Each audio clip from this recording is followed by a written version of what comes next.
Welcome back to Morning at NTV. You're with me, Malaki Vilodera and Romeo Busiku. Now we're getting into our business updates conversation, and yesterday, of course, we did see this particular story. President Yoweri Kaguta Museveni ordered the ministry to increase medical, he actually ordered the Ministry of Health to increase medical workers' salary. He wanted, and he also wants, a medical consultant to be paid about 17 million Uganda shillings in salary, while doctors earn about 5 million Uganda shillings. Now, in the same letter, he also asked the Ministry of Public Service to increase university lecturers and support staff salaries to increase, and this particular salaries, of course, we're looking at figures from 15 million Uganda shillings for professors and 12.2 million Uganda shillings for lecturers. Now, the directive comes a few weeks after the public ministry's directive to district administrators on the pay rise. We are, however, asking ourselves, where is the money coming from? Take a look at this clip.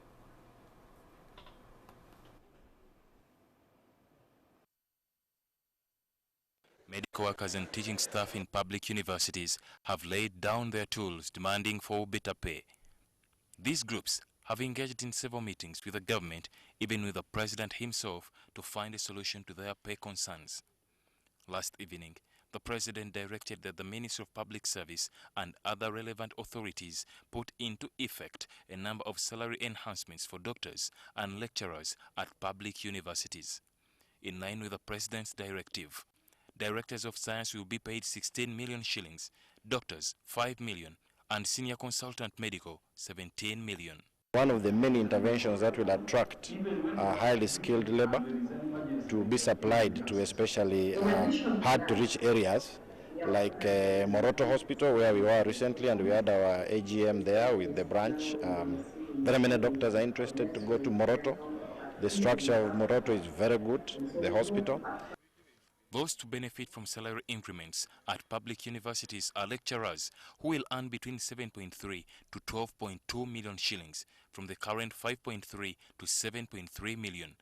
Professors will earn between 9.6 to 15 million from the previous 8.5 to 9.6. In our last meeting, the president said that he's going to handle it the lower way. And if he has handled it like that, then we really appreciate. However, the Ministry of Finance has said it will need to consult with different stakeholders before it can mobilize resources for the increment. We engage with all stakeholders, Ministry of Education, Public Service, ourselves, and we operationalize the presidential directive.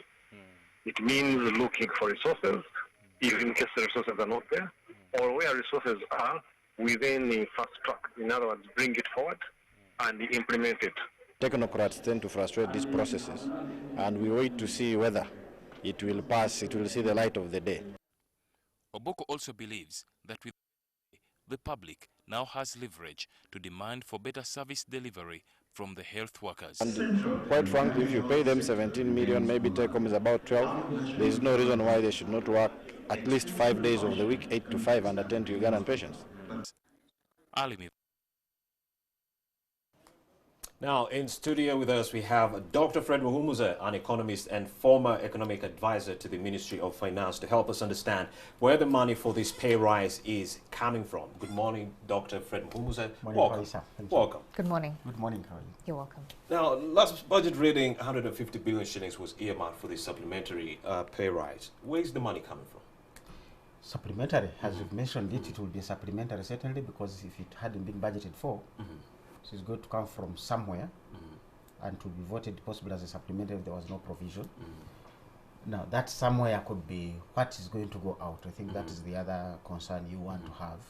But we also know that this government, quite often, a lot of implementation is not done. So much money goes back to the budget and used. So it's very easy to find 150 billion in a budget of 40 trillion, or literally. So I don't think it will be big pain.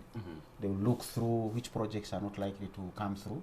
Uganda has a lot of things that delay. You thought you would do a road, then you realize payment and compensation of people is taking long, or procurement is taking long. So it is easy for the Ministry of Finance to move money from some of those projects to provide for this. Won't this disrupt the operations for these projects?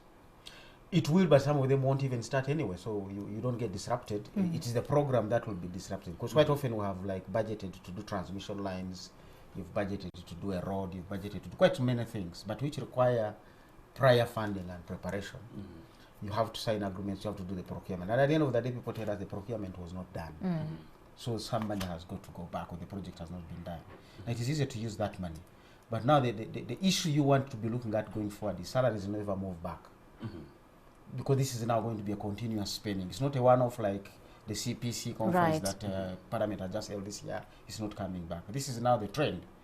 So always you must now find this money. So going forward is where the concern would be. Right. How are we going to be finding this money? And then of course the pressure is going to continue. People will realize, hey, wait a minute, if you keep knocking on that door, the door finally opens and something comes up. Dr. Muhumuza, you know, just a few days ago we saw intern doctors taking to the streets and saying that, hey, we're going to down our tools because number one, pay is an issue. Also, the internship program is not favorable because they're telling us we can't do some things, we ought to just stick to one thing. And then a few, is it a day or two down the line, we're seeing this as well. And this particular salary increments are no mean feat. We're looking at 100% increments.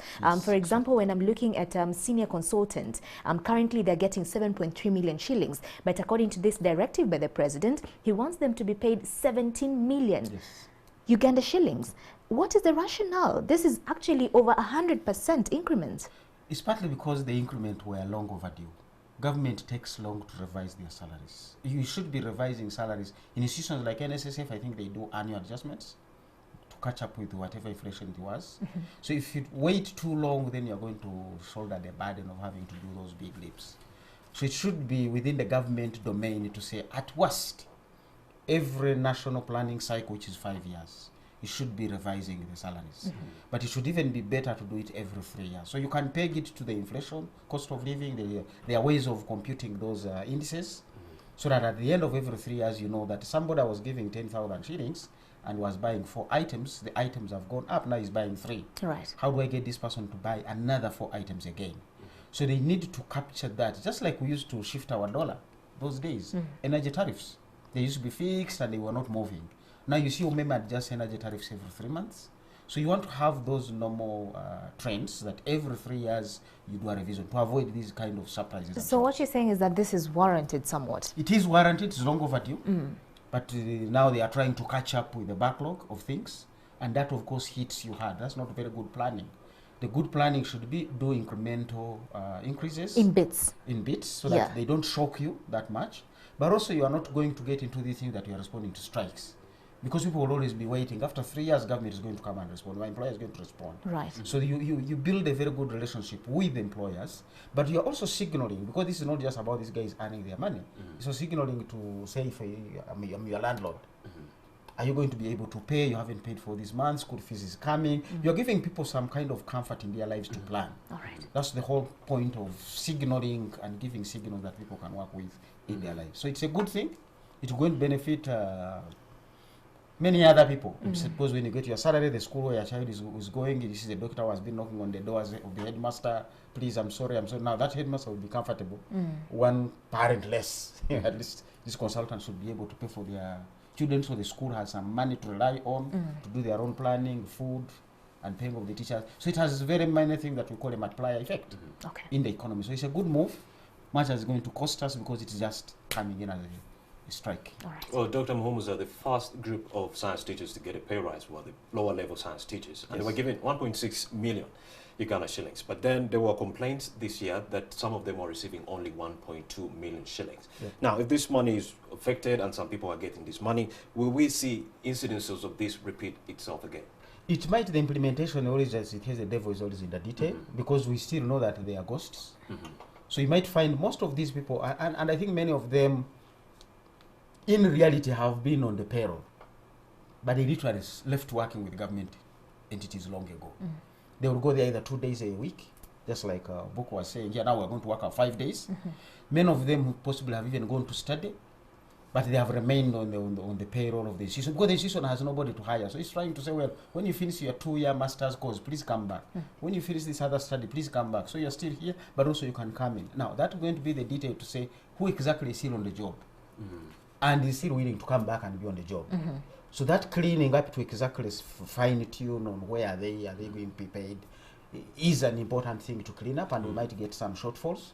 But also we need to go away from this kind of thing of science teachers should be paid this, arts teachers should be paid this. It should be universal. It may not necessarily be universal, because sometimes a wage carries what effort are you putting in. So you don't pay a pilot of a jumbo jet the same way you pay a pilot of a helicopter. Yes. Because the risks involved, the thinking involved, the training involved. So the salary may be reflecting that kind of training and work that they do. But we shouldn't see big disparities. Right. Because at the end of the day, the wage is about facilitating this employee to meet the other side. You know, remember, I never came to just work. I came to Right. look for money, look after my family Correct. and myself. You know, so cover that first. You actually did mention the disparities, and it's one of the key issues and worries for majority, because at the end of the day, it's government. Yes. At the end of the day, it's public service that is Yes. going to pay these Yeah. monies. At the end of the day, we are all struggling. It's Yes. from one financial coffer, one Exactly. financial basket, and we still have other children. Yes. Yes, Yes. children in quotes. We're talking of other teachers. We're talking of other public servants Yes. who time and again down their tools crying Yep. for a Genuinely salary. and Yes, rightfully. genuinely and rightfully for a salary increment. So seeing this particular increments shooting so high, my question to you would it be better for if government actually balanced it out and probably did a 10, 15, maybe 50 maximum % increment and balanced that particular money out to other public service, servants who are also crying for the same increment? Would that strike a balance and make a difference, especially for the cries? As I've said, it will be the best way to go. I know government may not have all the money, but what they need to be looking at is you're scratching a small part of a bigger problem. The pay structure in the government or in the country is bad. So come up with a comprehensive review, and now you can implement it in phases. But at least every other person will be knowing this is where we are headed. For us, we are coming next year. For us, we are coming the other year. But at least they will be knowing. Now, many of them have no idea when they finally come to the arts teachers, what will happen. Correct. When they finally leave the health sector and move into another sector, what would happen there? You want to do a comprehensive review, look at the cost of living, look at what a government employee should have, and then you begin to do increases. Maybe these increases now are saying from 7 million to 17 million. We could have said, okay, all of you want 7 million, we're just going to give you a 60% increase. Move to 12. Correct. Yeah. Now, you other guys will give you 20%. However, your 20% is going to come in phases. So you signal. Life is about signaling. Right. It's not about the event you just jump into. So ideally, government should have phased out this and made sure Yes. that all the public They need servants to are in come that out with particular a pool. comprehensive statement on what is their policy and view on all the pay structure Right. revisions. The other thing that they need to be working on, because if I don't have money to pay, I can reduce your taxes. I think it's long overdue also to increase the pay as you earn threshold. I think the last time we moved it from 130 to 235 was 10 years ago. Right. As you have said again, you're taking too long. So you can say, well, the lower people have not found the money to pay you. However, your zero rated tax income is going to be at 350. You make a loss in terms of income tax, but you're going to gain it in terms of consumption taxes. Right. So the net effect may not be that harmful to government, but the message through multipliers, through people being happy, through many things, for the president who is looking for political capital and his teams, for politicians, you get it. Technocrats, you also get your share. But also the economy gets that boost of people now being able to consume. All right. And Dr. Mhumza, let's talk a little bit about implementation. How is the hardline bureaucratic process impeding implementation of this directive?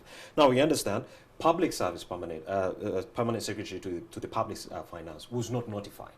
She actually said she's actually reading this from the news media. Now, we also have Ministry of Finance not notified.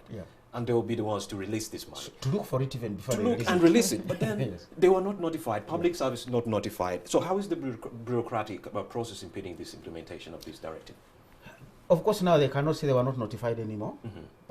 They possibly will be getting copies of those letters. It's just absurd, or maybe I don't know how government functions some of these days. A letter that involves money should literally involve the Minister of Finance. Either as the main addressee among the others, because you can say, well, this is the Minister of Health, this is the Minister of Public Service, because there was also the public universities that are not in the Minister of Health space. Correct. So the letter had so many things. It's kind of a double-barreled letter. It's talking about pharmacies, And the pharmacies, of course, that's Minister of Health to deal with it. But also talking about lecturers, which is not to the Minister of Health, it's not to the public service. I've also directed this one, that should have been either another letter, or he too should have appeared there. And then the Minister of Finance, who is at the center of all this. But that can be resolved because the other ministers who have received it can write to the Minister of Finance and cause a meeting and say, we have this letter, how are we going to implement it? Right. That shouldn't be, for me, a big hassle. But what signal is the President sending that is leaving the real chef out of... What matters is the President showing the political will to go through with this. Now, the President also banned pharmacies from operating in government hospitals. Will this be a game changer for the private sector? It's even a shame that they were there in the first place. And shouldn't be taking the President to ban them. What are hospital management authorities doing? Were these pharmacies which are located within government paying rent? And who was earning that rent? Because these are the kind of things you want to ask. First of all, it's a government hospital. It's okay for you to set up a pharmacy in the neighborhood. We have seen that in Kirudu. The reason you have so many pharmacies in Wandega is because of Mulago and all those kinds of networks. So it's okay to come next, but don't enter in. Even if you are the health workers. I know the teachers of Budo many years back put up a school, but they didn't put it within the school of Budo. They put up Budo sometime secondary, next to the other one, and then partnered with other people. So in the first place, this was a wrong thing. All right. And I don't think it should have taken the President to write. The Ministry of Health itself should have an effective machinery to protect. This is how we have ended up with quack doctors on the wards. Somebody is not trained, somebody is not known, but is on the wards putting on a white coat, charging people, moving around, trying to... So it shouldn't have taken place in the first place. In the first place. All right. And it's a shame that it is the President writing to tell people whose duty is it on a daily basis to make sure encroachers and if encroachers don't come in. Right, but the other question is, why has it taken so long? These people have been operating in this, government institutions for a very long time. The health workers themselves, Right. they should not be using government facilities. Okay. Set up your own space. So it means that, is it Kaukum? Has not only the Now police let's- has gone into it is all over. Let's go back to the yes. numbers. And as we're looking at these particular figures, like we rightfully say, this particular increments, this directive will be catered for by the supplementary budget of Yes. 150 billion Uganda shillings. Most likely, yeah. Now, the Ministry of Finance actually allocated 2.6 trillion Uganda shillings for the health sector for this particular financial year, 2019-2020. And we know that the economy currently, for the past 2 years, has been, at a particular optimum of 6% per annum in terms of growth. Or even less, yeah. Or even Yeah. less? Yes, it has been growing at lower than that. 5, We're hoping 6. it will cross the 6. Right, 5, 6, That has thereabout. been in 5 point something, 5.9, 5.8, 5.4, Right. even some 4s. Now my question to you is, now that this particular increment will be catered for by this particular supplementary budget, will this be sustainable in the long run? Knowing that government time and again comes out, especially when we get to that June period, saying that, hey, we have to prioritize, we have competing priorities. Will this be sustainable? Looking at this particular increments and other public servants will also crying for increments, will this be sustainable? Having a senior consultant paid 17 million with no fail every single year. Of course, the 17 million, they won't get all of it. The taxes will bite into them, because the more you increase people, they enter into the bigger tax brackets. So they might walk off with some 12. So some 5 is already going back into government coffers to be rotated around. Now, is it sustainable? The entire government budget is, to say the least, not sustainable the way we are trading. If you look at what comes out of the economy's growth and the rest of that.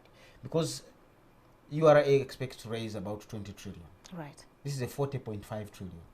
So literally half of your money is coming from out there.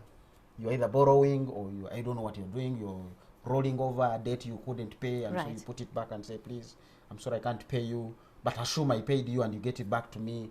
So that's not the way you want to run the budget. So that's why I say the president is scratching on a small thing of a very big thing. There is a big macroeconomic risk and problem within the economy. So in your view, this will not ideally be sustainable? It's not just the salaries. Right. The entire budget needs to be relooked. And I think this is why I was saying, can we have a major comprehensive review? Right. The government 2 years ago began to do the issue of restructuring of government. You need to cut down those costs, because this needs to continue. You know, you actually mentioned that the domestic revenue that is coming through stands at 20 Just about 20 20 T. trillion. That is if we get it. That is if you get it. And ideally, the budget stands at 40 point something trillion. Yes. Our current, debt to GDP ratio stands at around 41.8%. Yeah. What does that's this the worst mean? indicator. What does this mean in the long run? Well, the Ministry of Finance still boasts that we haven't reached the 50%. The word is boasting. The reality is 50% threshold. the So what will reality is this mean in the to long bite. run? We Yeah. need to restructure the entire government. They So should go the back to solution that. is in restructuring. Restructuring. We did this in the 80s, getting into the 90s, and the results were very clear. Uganda has never posted growth rates that it has had in the 90s, which nobody should link from policies. We didn't have good roads then. We didn't have enough power, but policies do matter. So that restructuring enabled government to consolidate, put its money where it should be. So we need to get back to say these 150, 200 government institutions, which ones do we need? That discussion needs to come back. Right. If the president is to find some money to do the work, but also be able to do the work. Now it's going to be useless to pay a doctor that much, and he doesn't have a cannula. So at the end of the day, you have not improved it. Right. Health delivery is 4 quadrants: the health workers, the supplies, the logistics, and then the physical infrastructure. If patients can't have an ambulance to bring them, the consultant is waiting, and the patients are So, not coming. Dr. Muhumuza, President Museveni's reason to actually give this pay rise was that the main reason is poverty. That most of the doctors are poor, they are forced to create private clinics to, improve their way of living. Now, this means they've known all along that there are doctors so it's who are not actually, siphoning drugs from the government hospitals to the private sector. Now, let me just stick to the welfare bit. Will this pay rise improve the welfare of the teachers? No, especially for the teachers. Down there, their increase was very, very minuscule. As I've said, it has taken so long to increase. The teachers also needed a double. Right. Possibly even Actually, currently, their university lecturers get 7.3 and they'll be getting 12.2. Yes, but when that's you get almost to the lower 100%, end, right? And remember, lecturers don't work without the other support staff who said, you wait. This is what we're saying. It's a whole quadrant. The circle is not made up of one pie. Without the other side, I can't work. Because now you're going to find the support staff will be dragging, trying to make ends meet. They come and do a little bit of work and they go away. So by the time the lecturer comes, either the lecture room is not clean or something else has got to give way. So we've got to have a comprehensive strategy for the whole thing. Because it's not just about the lecturer. Because the support staff create a conducive environment under which the professors get to especially for his execute their learning work. sciences. Because the scientists work as a chain. From the lower person who prepares the theatre, that person is not a doctor. Right. But the doctor wants to find the theatre cleaned up and every other thing. Yeah. Now that's your support staff.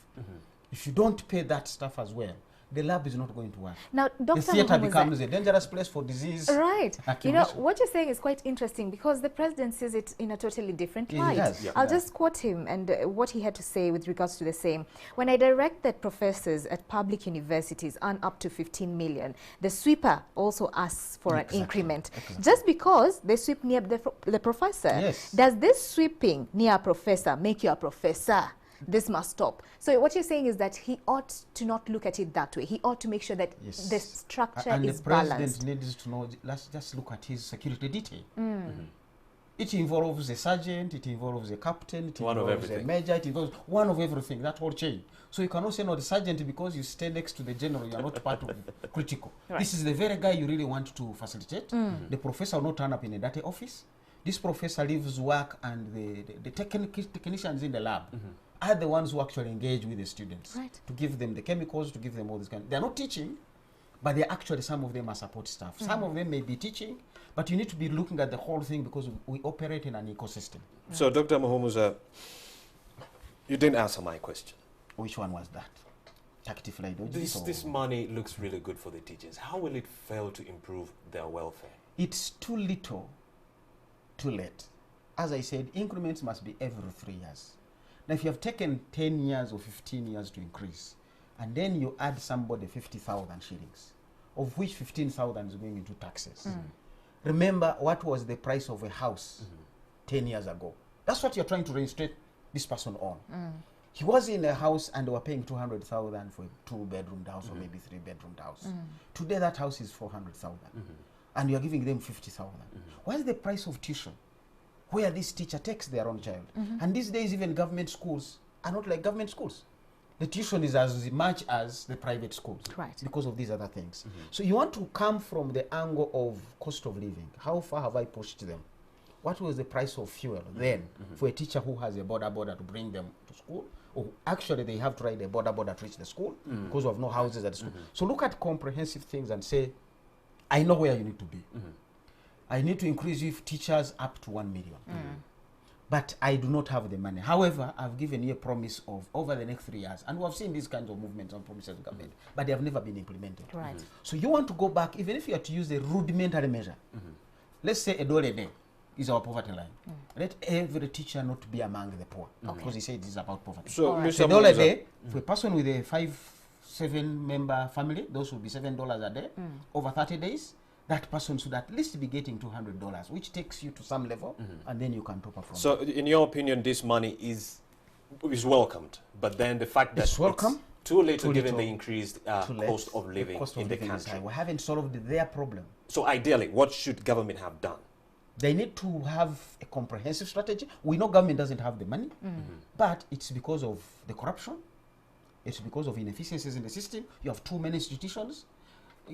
All sorts kind of things. So you need to rationalize government, which was the earlier discussion of government sizing down. Then you release resources. Now, speaking of these particular resources, as the Minister of Finance was actually reading the budget, and when he said that they're allocating 2.6 trillion Uganda shillings to the health sector, he said that some of this, and I'll just read them through so we can rate this.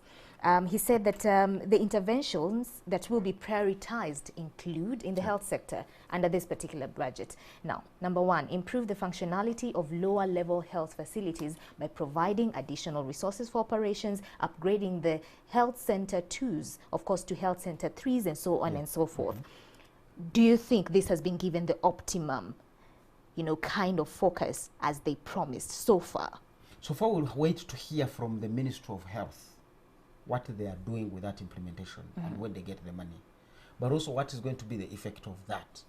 We seem now to be going back to the policy reversal without necessarily revising the policy of saying everybody should be within 5 kilometers. Because now you are going to close off health center 2s. The 3s are further. Some of us, this is a good thing to do, because if you can't run too many things, consolidate. Sort of, but make sure when a person comes, they get the service. And also the conversation was I am hoping upgrading. the supplementary is not going to come to be told Minister of Health, cut within your budget the 2.4 trillion. In which case now this will suffer to go and pay the salaries. Correct. It must be additional resource so that this does not suffer. Talking of suffering, they were having this conversation that health centers 2s will be upgraded, but the upgrade matters with the requirements and the standards of service delivery. Now that's still an issue. So finances is still an issue with regards to that. Now the other thing they're saying is streamlining the health referral system to reduce pressure on our super specialized Mulago referral hospital. We saw the story in Kawempe. Right. People who shouldn't be there ended up there. Reason is not either there was no means of coming in. Now you can come in by private means and whatever, but it's because people bypass Kasana or other places because they are not functioning. So they only end up here. So it's a good logic if they can do it. The problem with this government, they themselves will confess and say, we never implement. Right. If they can implement these, people ending up in Mulago can be treated in Kirudu, can be treated in Kawempe, can be treated in Kitebi. There are so many of these places, but they are not functional. Functional, and that also will mean? It means money. But as we say, the money is being stolen. Correct. That's the problem. The other thing government they're buys saying, drugs, they end up in these private pharmacies within the same government facility. You cannot condone that. All right. So the other thing they're saying, and of course pointing out to the welfare, construct staff houses and maternity wards in 81 health centers, supported by, of course, some of the international entities, but with a keen focus that they need to make sure that this is achieved within this particular financial year. Still, that points out again to the monies. It points to the monies, and they have been provided, but will they deliver? And at the end of that, as we say, the hospital service delivery is about the structure, so you can contract the wards. But if these mothers are going to come and deliver and the basics are not there. Everything must be there. Now you're paid, the doctor is going to be on the ward is done, this mother is delivering, she needs blood, the blood is not there, she needs some basic operation, no gloves, things that cost us 2,000 shillings, but the operation requires that simple thing. So do you think, Muhumuza, as we've broken down all these particular aspects, do you think then the focus would have been to make sure that these basics are catered for before we increase these salaries? It's a whole comprehensive, no, the salary increment is okay, because that was not the problem. The doctor is not the one supposed to bring these things in the system. Right. But now the president needs to go against those fellows who are failing to do their duty. The person who does the procurement, the person who does the budgeting, the person. I will not be surprised to find that I say delays you're provided and you haven't even started the procurement process for those 81 facilities. And you're going to begin the procurement process in June and then say money was returned, it was too late. Those are the fellows we want to chase out. I'm afraid, Mr. Fred Muhumuza, we have to leave this conversation at that point. But maybe if you have any final remarks, will this pay rise spike spending in the economy? It certainly should be able to stimulate the economy. The higher end usually results into imports, so the economy doesn't feed it that much. That's why I'm interested in raising the salaries of the lower end. The very people we are saying, the support staff. Yes. The lecturers may upgrade Samsung Galaxy Note 10, but the health worker down or the support staff was literally going to continue with that border and buy a few things, stimulate this local economy. And we need to, because the global economy is slowing down. Okay. We can only use our internal energy. Thank you very much, Dr. Fred Muhumuza. It's a pleasure. Thank you so much, Doctor. And of course, as you pointed out, as you wrap this up, service delivery will not be sorted out with just one bullet. It has to be holistic. All these other factors in the health sector have to be checked for us to realize perfect service delivery for our people, the Ugandans, you and I. We're taking a short commercial break. Keep your views coming. We are heavy on #morning at NTV.